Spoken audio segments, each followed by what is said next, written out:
God, it started already. Welcome. Welcome to this room. I like to think of this room as my living room.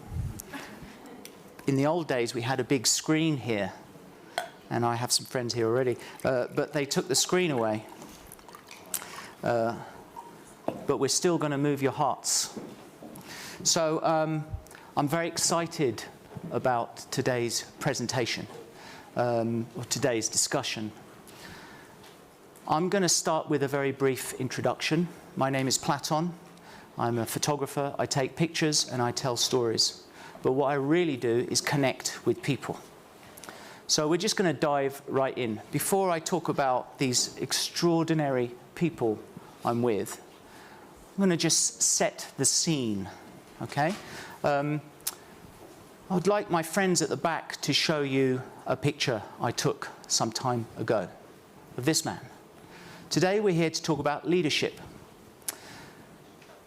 I was in his office in Chicago, and I photographed a young Senator, Barack Obama, 24 minutes after he first announced he's going to run for president. So it marks the very beginning of a very complicated journey all the way to the top of the power pyramid.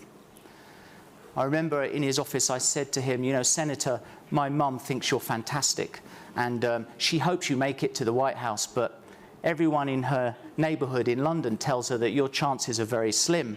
And he leans forward and he says, tell your mama I said hi.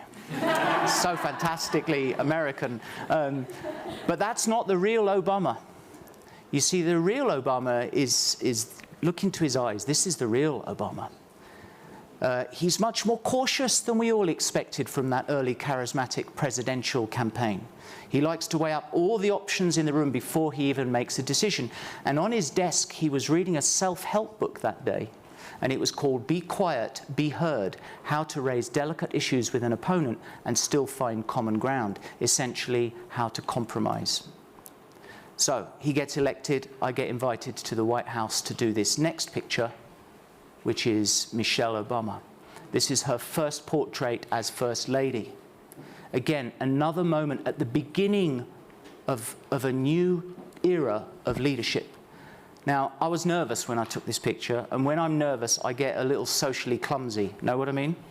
So, as I was focusing on her eyelash, held a camera in my hand, and in my clumsiness, I shouted out, "Right, my love, I want your soul. Give it to me." Silence in the room. Hairdresser almost drops the hairspray in shock. And this look comes over her face. The eyebrow raises as if to say, how dare you, but I quite like it at the same time. And then I said to her, my goodness me, I can't believe what I just said. I said, I'm an Englishman. And in England, we invented being polite. I think the rest of the world does it better now, but we invented it. And I said, here I am in the White House calling you my love and demanding your soul, and you are the First Lady. Please forgive my atrocities. She says, Platon, when all is said and done, I'm just Michelle. That new moment of leadership was about diplomacy and about authenticity. Now, it's not for me to assess whether they were successful as they took power and as they exercised their power. That's for you to talk about. That's for history to talk about. But I was there at the very beginning. Today, I'm at the beginning all over again. I know when I'm in the presence of greatness. And today I'm in the presence of greatness. We look at the troubled world we're all living in, and we are facing so many challenges. And I think it's fair to say that perhaps the old guard really screwed it up. I'm in the presence of a new generation of leaders all over again. And I want to share their outlook with you. I've already broken the rules because normally I would be far away on the side, and so it's just too far to reach my friends. So I wanted to be in the middle because I can be closer to them. And we're going to try to be human with you. We're going to try to shake off all this formality. And don't think because I'm wearing this suit, which I hope you like, but actually I'm wearing this out of respect to my friends here.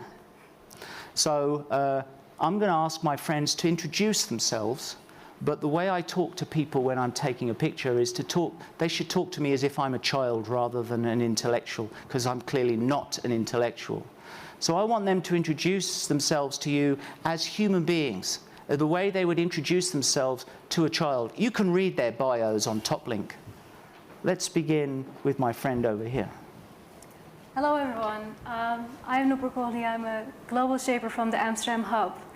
And I really liked it when Platon said, introduce yourself as if you all here in front of me are like children. I used to work in pediatrics, and I was specialized in children from 0 to 4. And I have a great passion for not only health, but also healthcare, but especially that children and the young generation are the foundation for our society. And without a good foundation, you cannot have happy people. So you can all read my bio, but I believe that with this introduction, this is what I stand for, that we need strong foundations. And it starts at the very beginning when a child is born. Thank you, thank you. Okay, Shama. Hi, I'm Shama Sohail Al-Mazroui. I'm from the United Arab Emirates, and I am in charge of serving 50% of our population who are below the age of 35. How can I inject their voice, their talent, their energy into improving our government and our country to the better? Thank you, Shama. Uliana. Hi everyone, my name is Uliana. I'm a global shaper from Kiev Hub from Ukraine, and I would say that I have a dream. I want us Ukrainians and all the international community to reimagine cities and villages and educational system as well, and use this unique opportunity in Ukraine to make it a laboratory of innovations. Test as if it's a startup, make a hypothesis, test it, iterate, and do it all fast, and then bring the best knowledge and share it all around the globe. Thank you, Uliana. My friend Edmund. Thank you. Good morning, everyone. My name is Edmund Kwame Bachwe. I am a global shaper from the Cleveland Hub in Ohio, the USA. I'm originally from Ghana, so it's exciting to see a lot of my Ghanaian brothers and sisters out here.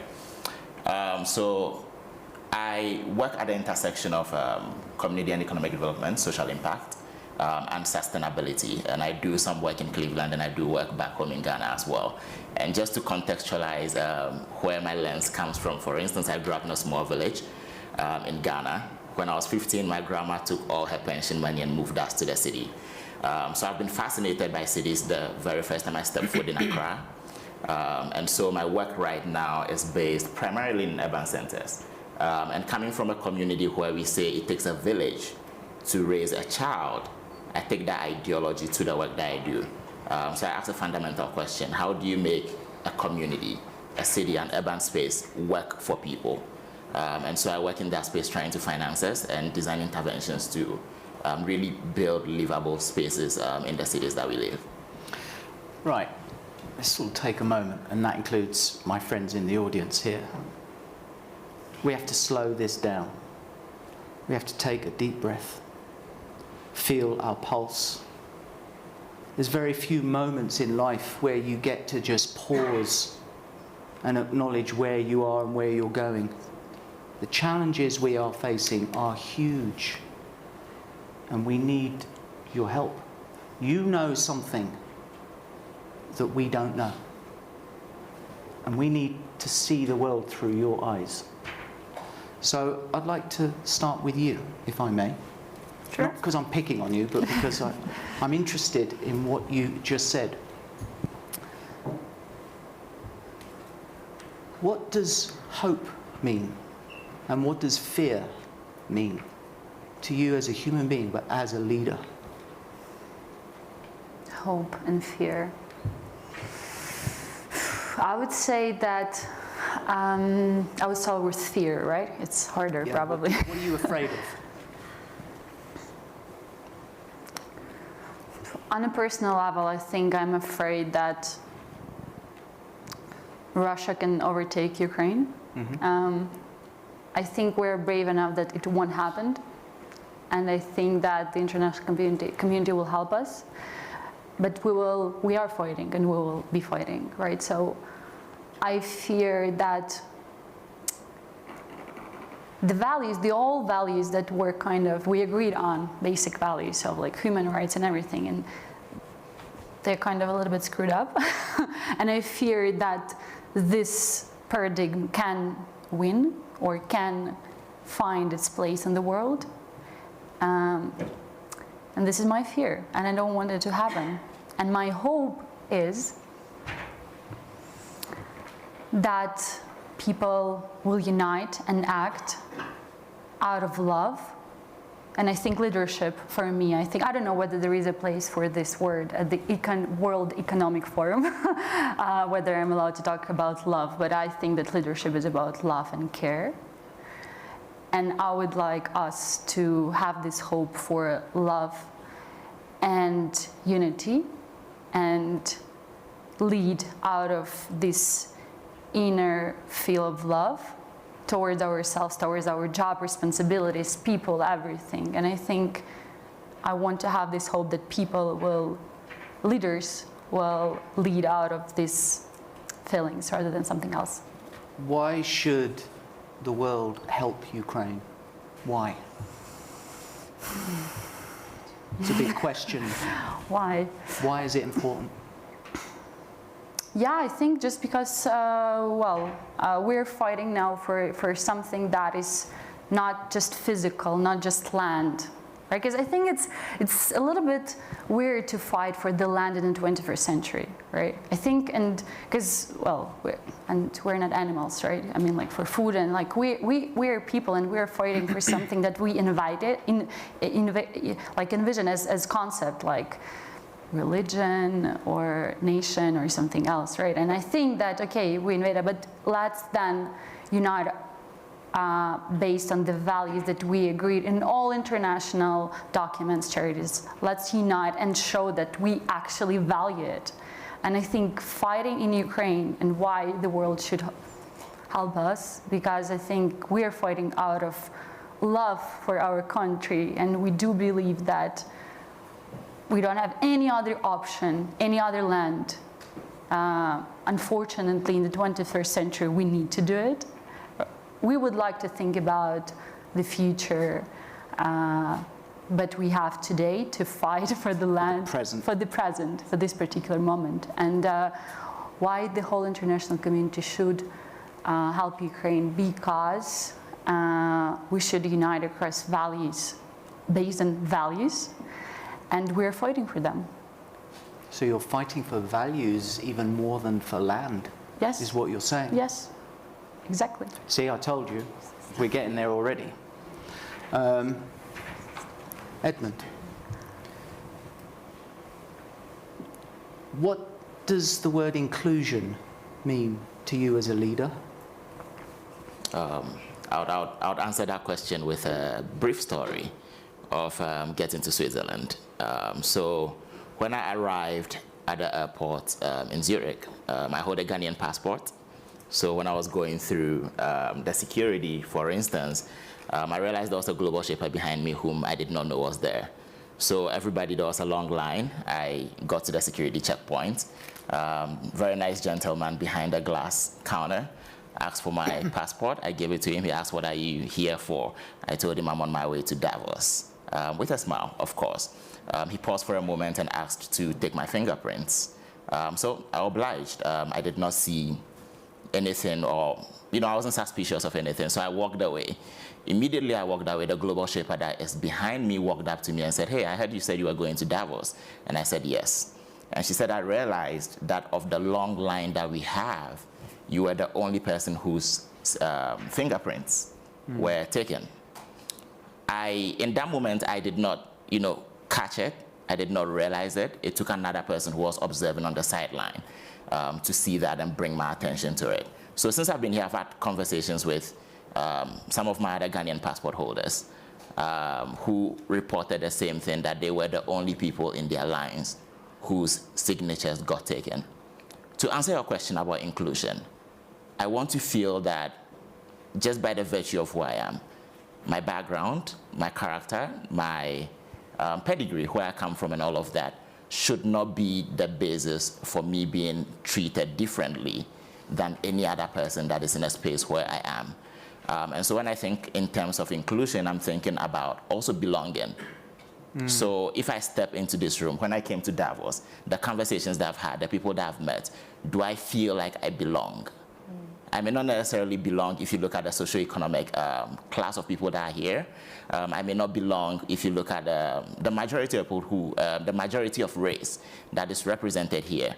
But when I look at the values that we are trying to expound in the world, I feel like I should feel that I belong because we have that shared value system and we have the shared humanity, which I feel like should be the basis of our interaction as a people. So just go a bit deeper. Yes. You gave me a much better word, belonging. Yes. It's a much better word than inclusion, you could even say. What does belonging mean to you as a leader? Let's go a bit deeper into that, because you know something. You know what it feels like to be told that you don't belong. Yeah. And I'm sure that is, I mean, that is a very painful thing to experience, but now that you are in a position of responsibility, you understand what it is, what it feels like to lose. Empathy becomes very powerful when you are a leader of today. Tell me about how important belonging is. I think belonging is incredibly important. Again, as the world in itself is becoming more urbanized, right? We have more diversity in places than we've had 100 years ago. We want to be able to live in a place or a society where everybody feels like their identity is celebrated.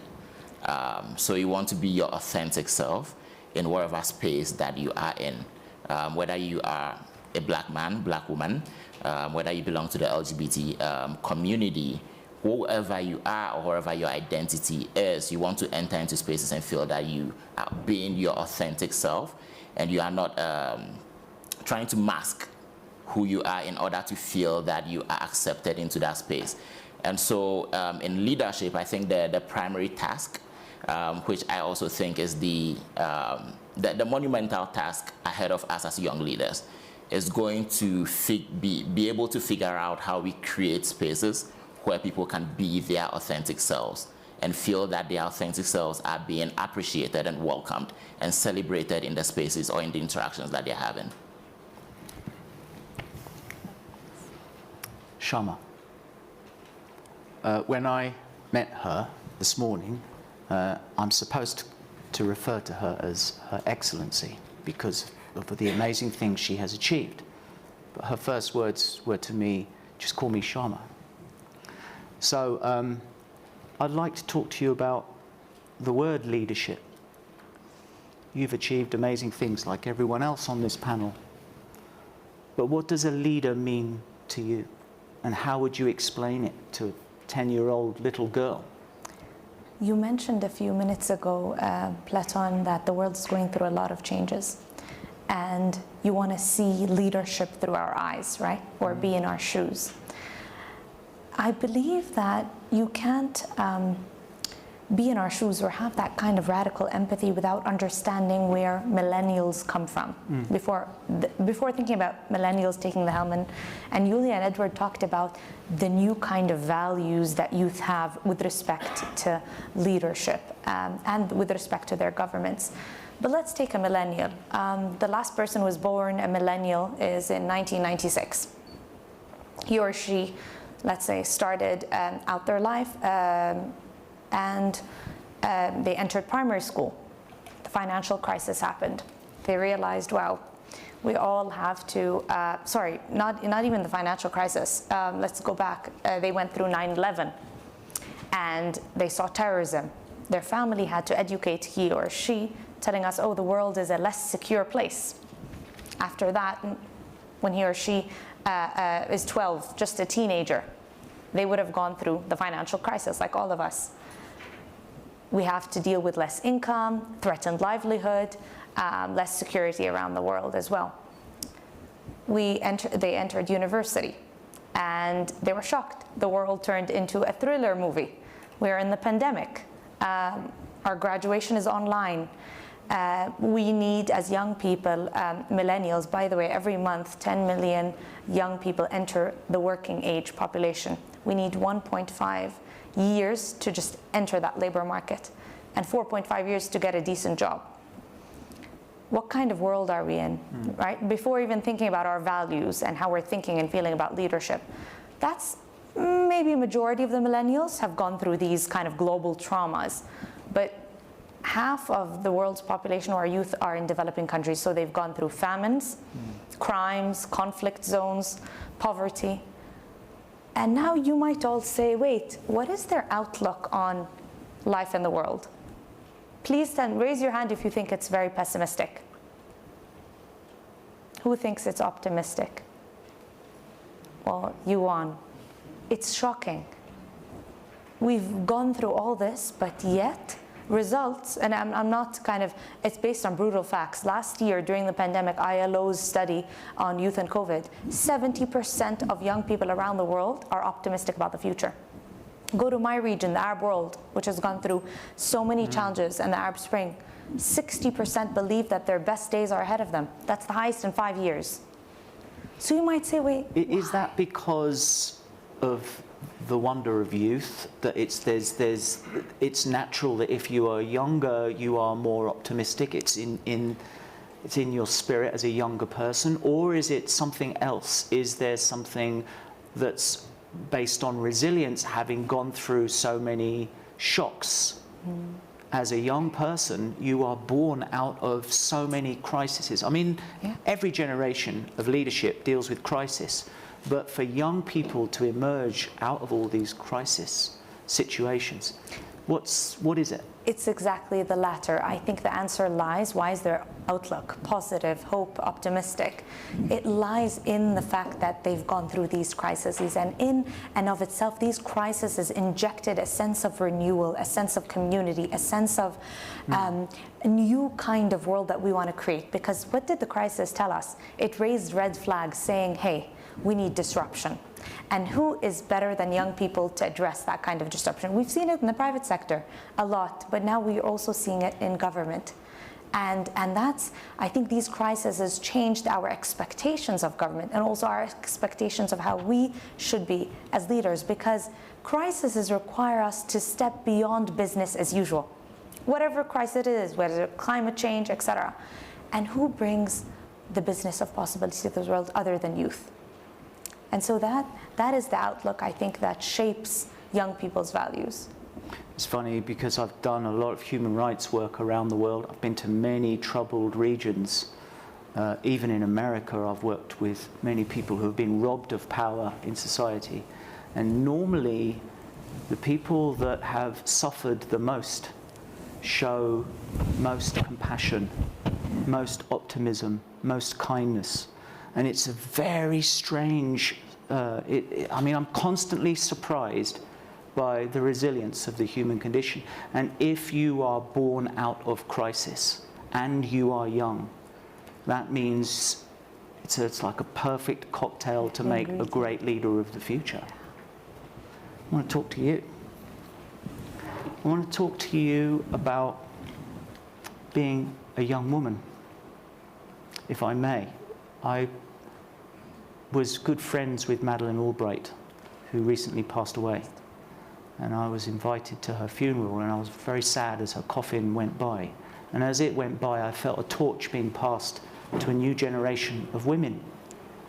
She told me, there's plenty of room for mediocre men, but there's no room for mediocre women. She said, we women have to strive for excellence every second of our lives.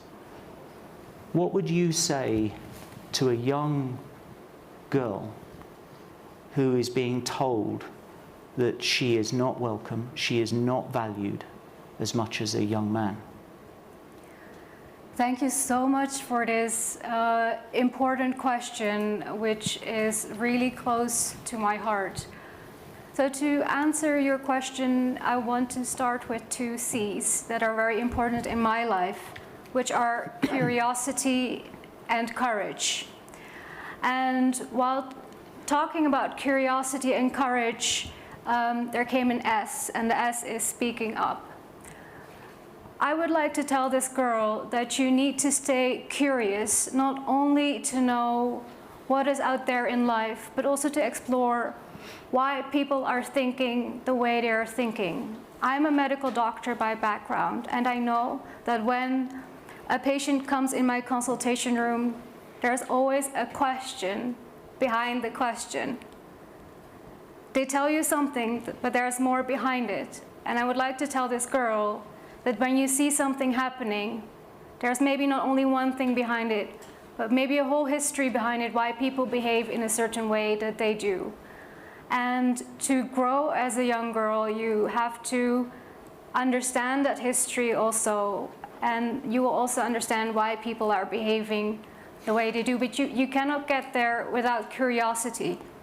And also when I'm a colored woman, and I'm often in places where I am among, pardon my words, among elder white men.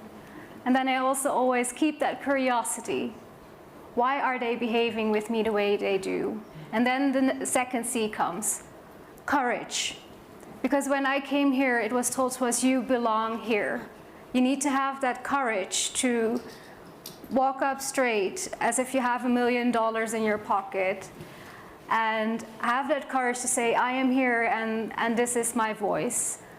And then comes speaking up, because I am also really passionate about women's health, and I'm also working on women's health within the Global Shapers, and also with the World Economic Forum.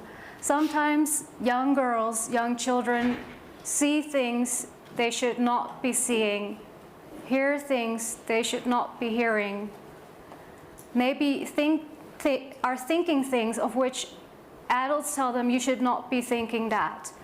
And I would like to tell this young girl that you also have to speak up about those things that people are telling you you should not be hearing, you should not be seeing, and you should not be thinking that even. So that would be my answer to the question. You. Tell me about loneliness. To be in a position of responsibility and leadership, especially in times of crisis.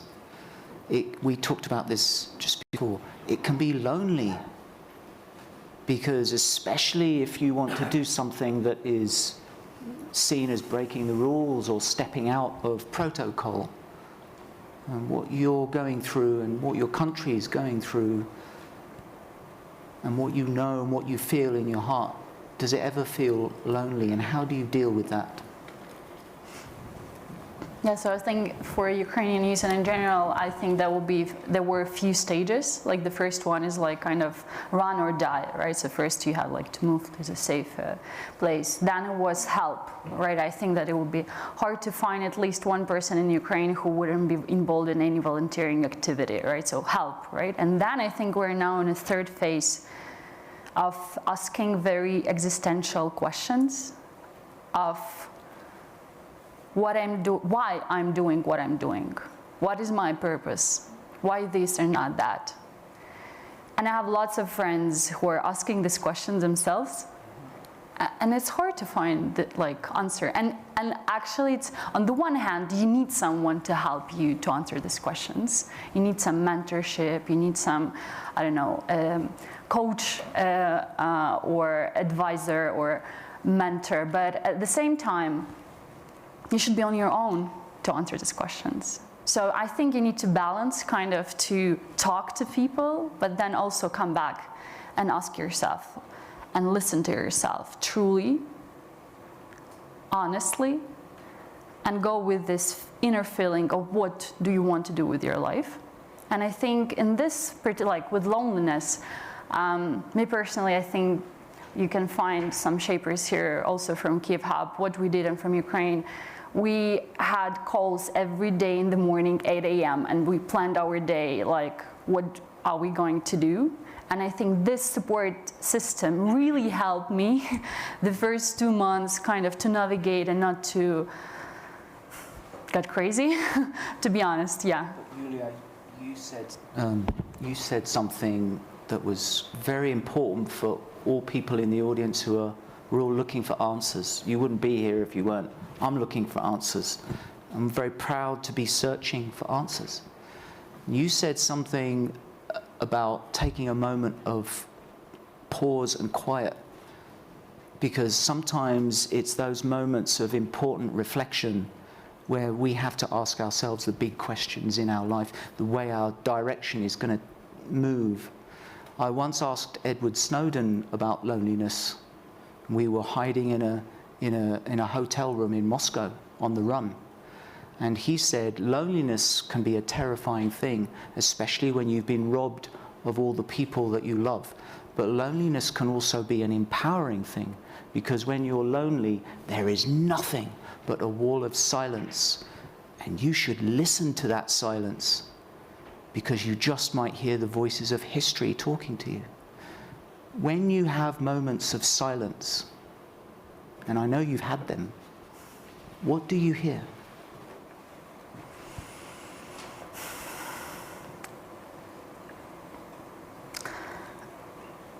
I hear me telling me, try different things, try.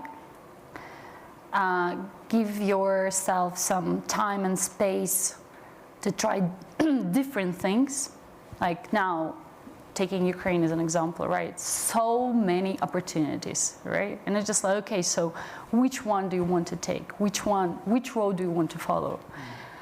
And I let myself to have time and space to try, maybe to fail, maybe to try one more time, and the second time, and the third, and the fourth, and say that I have this time, and I'm telling myself that I have this time and space to try, to fail, and to achieve in different areas, different things.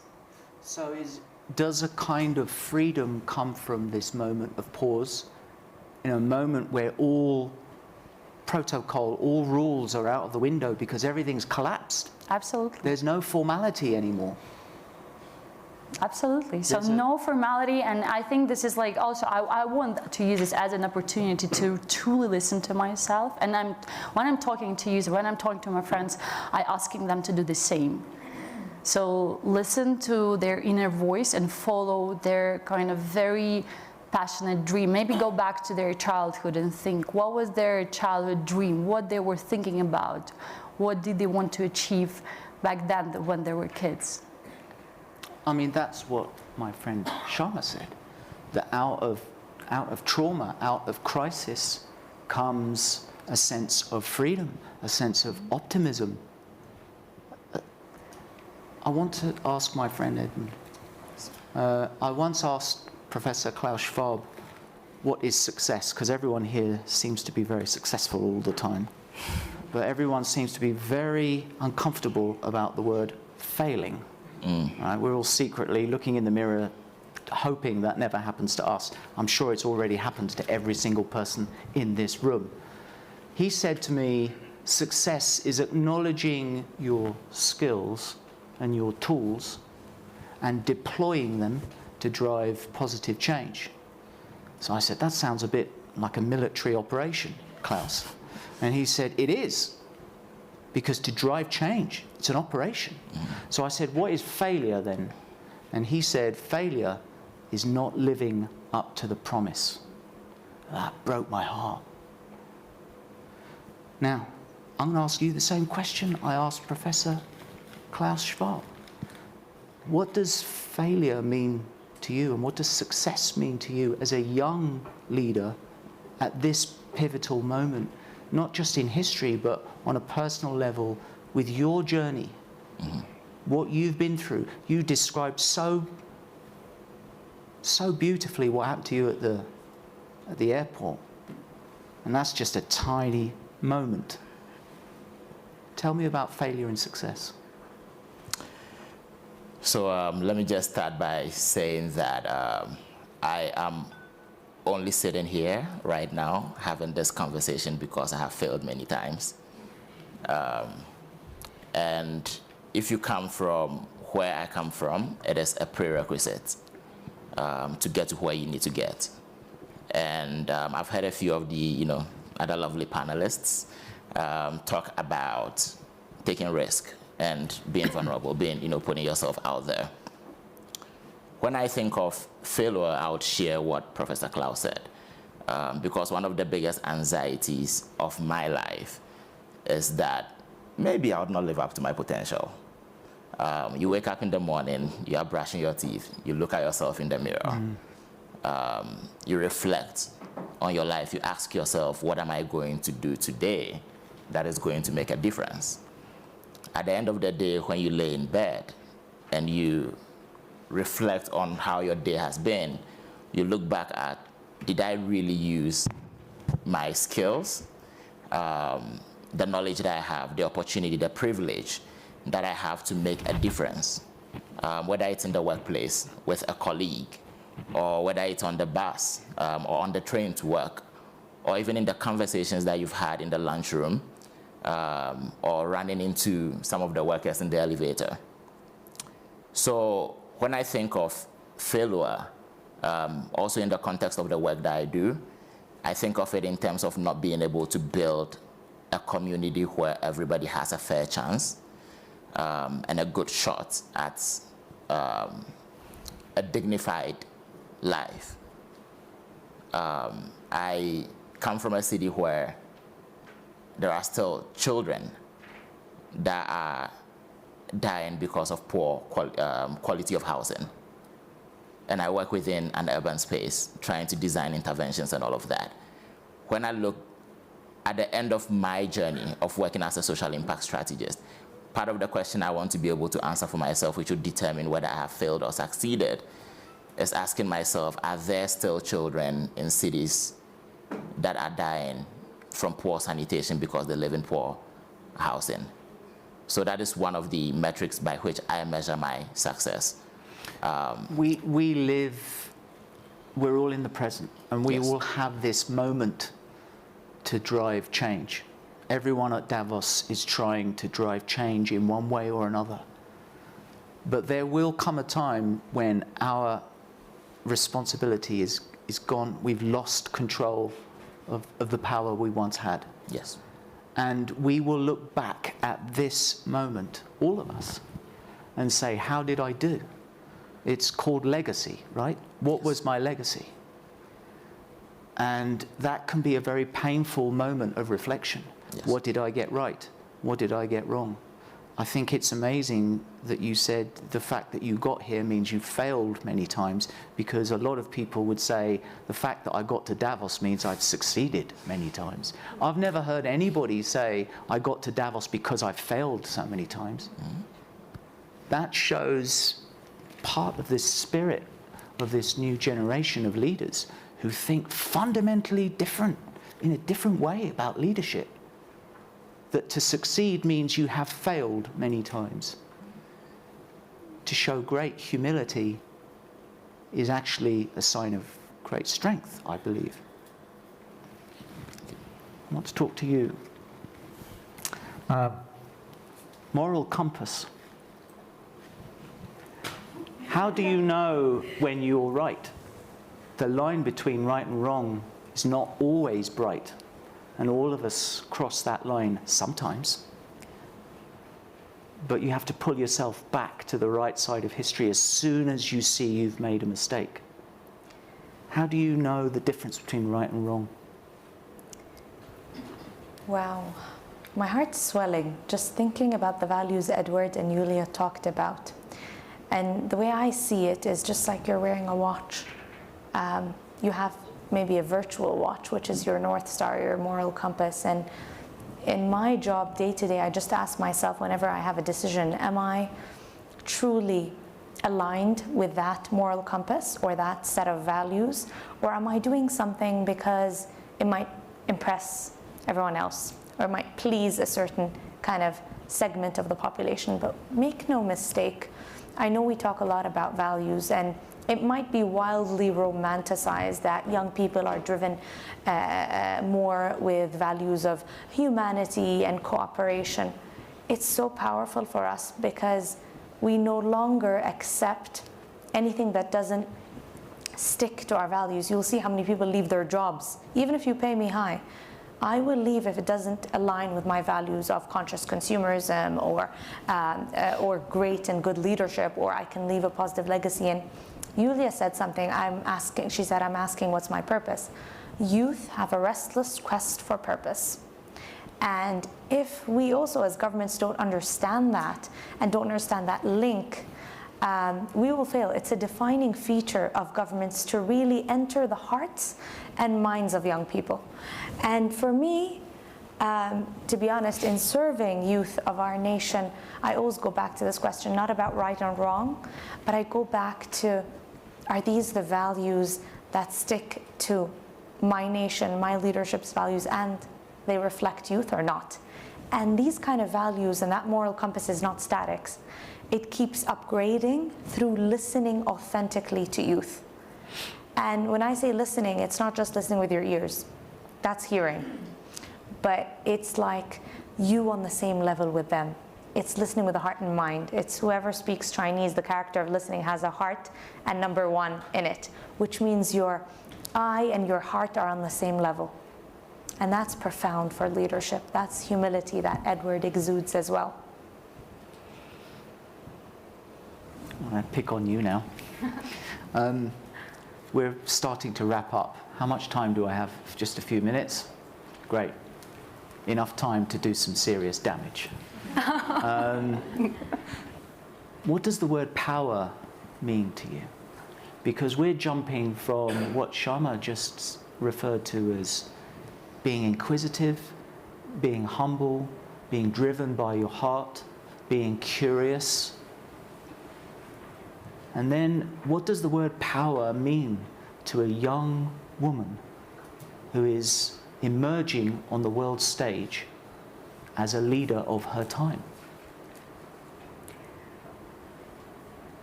The word power means to me a combination between honesty, serving, and having a clear direction. And why I would pick those 3 words, I have learned that transparency, when there is power, is not always easy. Maybe you want to be transparent, but maybe there are circumstances around you that may make it hard. But just because it's hard does not mean you should not put effort in being honest maybe about your decision or why you took a certain decision. So that is also what I have been experiencing in even smaller leadership things that I could do, that I always asked myself, am I being honest inside here? Oh, sorry, am I honest in being honest inside here? And also to the people around me, and even when I made a mistake. I think that's truly a part of power as well, that you can admit that you maybe did not do the right things, but then together look at how you can solve that together. Having a clear direction is, I believe, also important in power, because when you are in power, there are people who look at you, who believe in you, who want to follow you, and they might need guidance, they might need direction. And it's a responsibility as well to do that. And as a woman, I believe we should not be afraid to take that responsibility, because sometimes, I know I have also done that, we keep waiting until we are asked before we set that direction. And I would truly say that as a women leader, we should not wait to be asked, but go out there and set that direction. But if I may add one more thing, I also believe that the word power is developing all the time. So what I'm saying to you right now, maybe in some time I would have answered the question of Platon totally differently. Are you weak or are you strong? I don't like the word weak. I like the word vulnerable. So I am vulnerable. And instead of strong, I would actually also like to use a different word, which is I am putting effort in what I'm doing. So that's more or less how I like to describe it, because I find the words weak and strong very static. And we should look, when we talk about leadership and power, we should look at it in a more dynamic way. I could talk to you guys for days, man. Can you see what I mean? It's a totally different mindset. I feel so privileged to be in your presence. I really feel that we are at a point, and I hope you're all feeling it too, that this is something at the beginning. As Churchill said, this is not the end. It's not the beginning of the end, but it is the end of the beginning. You represent, you give us hope. Because I think you're better equipped at dealing with crisis, because I think maybe you're born out of crisis. You're more agile, you're more humble, you're more curious, you seem more compassionate. That what is success, what is failure, is a totally different mindset. Success is serving others. I'd like to end by asking you all, and you've got to do it very quickly, but in one line, if you're introducing yourself to a 5-year-old child and you described what you do, how would you do it? What would you say? One line. Building bridges. Shama? Serving. Uliana? Dreaming and hoping. I would say, if you think of the resources in a city as candies, everybody should have a piece. And I hope to make that happen.